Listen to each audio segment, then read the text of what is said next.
Hi, greetings from the Pacific Northwest. Bo here.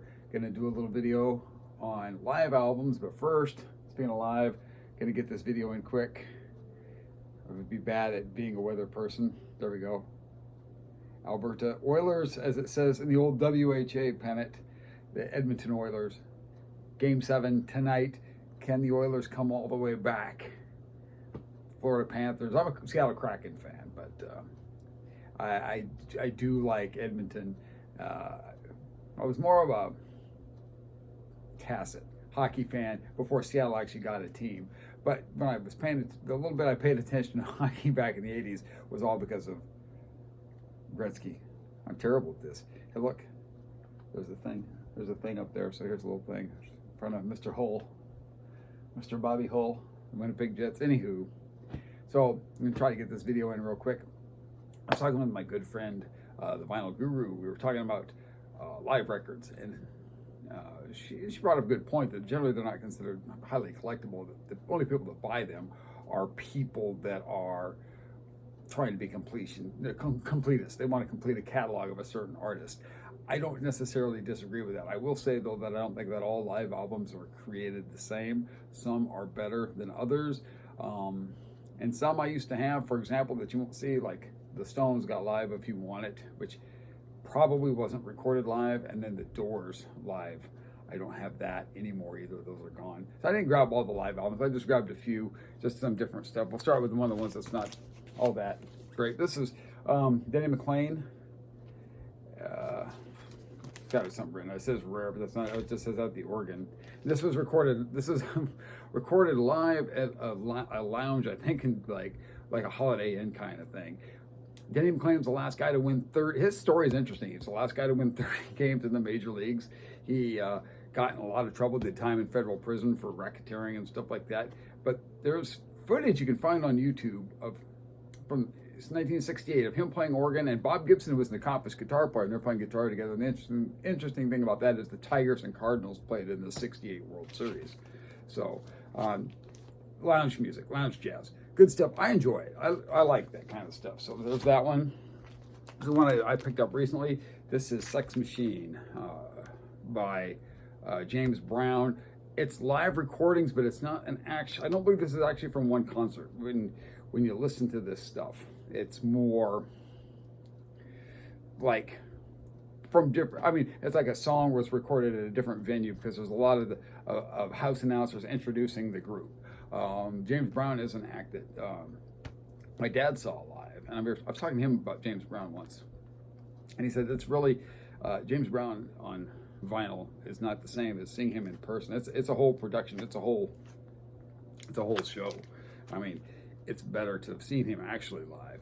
So this doesn't translate well on vinyl. And anyhow, so there's that one.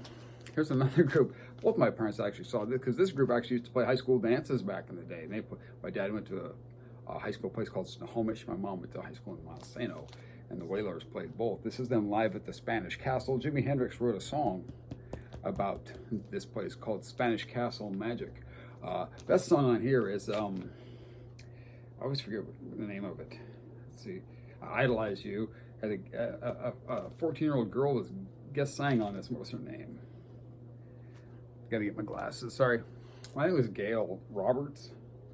Gail Harris. No, sorry. Yeah, it was. Oh, Gail Harris. Yeah, Gail Harris sang guest vocals on this. And this is the Wailers are something else live. All that kind of Seattle had its own distinct sound. The Sonics, Don the Good Times. Don the Good Times, the album that you see, like I've said before, is not the one that was a hit is more bubblegum. The early stuff on Wand, that's the stuff to get. This is a reissue. This is Townes Van Zandt live at the old courthouse in Texas. And this was important to me to get because this is the one that's got Pancho and Lefty on it, which Willie Nelson later recorded, had a hit with. A lot of people don't know this, but Townes himself is actually in the video. He plays one of the soldiers in the video with Willie Nelson. So this does country music. This is a small venue and it's kind of quiet and stuff like that. But this album does translate well. I highly recommend this as a live album. If you like folk, if you like country, Townes Van Zandt is his originals for me, they've been hard to find. I know Mark Glasswork at Aftermath has found some. I think probably Dylan has a few. I have one original Towns, but I never see his. I never, when I was out there looking for OGs. Now, I used to have the on vinyl the oh, come on, you know the one where Unplugged. I used to have the Unplugged. I gave it to a friend of mine, so because I have it on CD as well. So the vinyl I gave up, so I didn't bring it out. But I do have this. This is Live and Loud. I believe this is was it recorded in Redding, I think. Is that right? Was it Redding, California? Does it say on the back here? It does not, but I believe this might have been a performance that they did in Redding, California. And then this one's from Halloween Night, live at the Paramount, Nirvana. Both these translate pretty well. These are good albums. I'm actually lucky enough to have seen them live long before anybody knew. Anybody knew who they were. I don't know if Bleach was out yet or not. It was probably 89 or 90.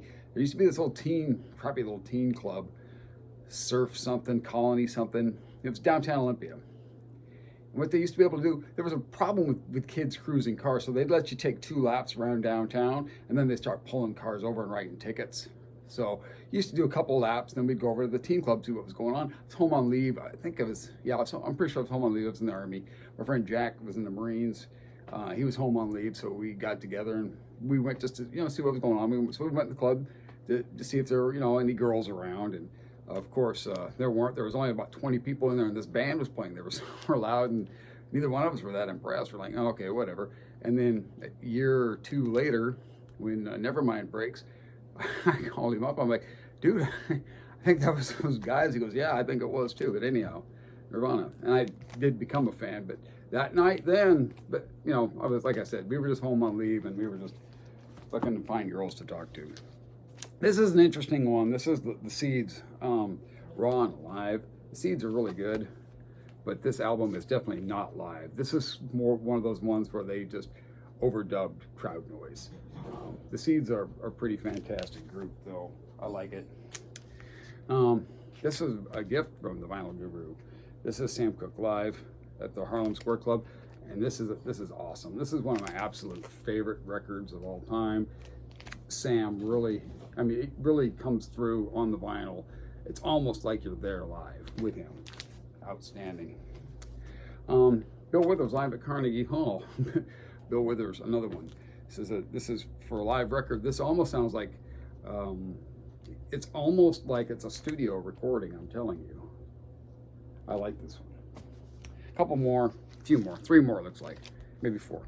Live Yardbirds. This is an example of an actual live recording that's god-awful. This is from the Anderson Theater in New York. The Yardbirds were coming apart at the seams. Jimmy Page is trying to hold them together. As you can see, that's why it's got the featuring Jimmy Page, because after Zeppelin broke, Epix really realized they had this, they wanted to cash in on it. Not the Yardbirds at their best. It does have a copy of a version of Dazed and Confused, although you're better off, there's a reissue you can get that's got the recording that they did of the song on French television that's much better, much better. Jimi Hendrix, Isle of Wight.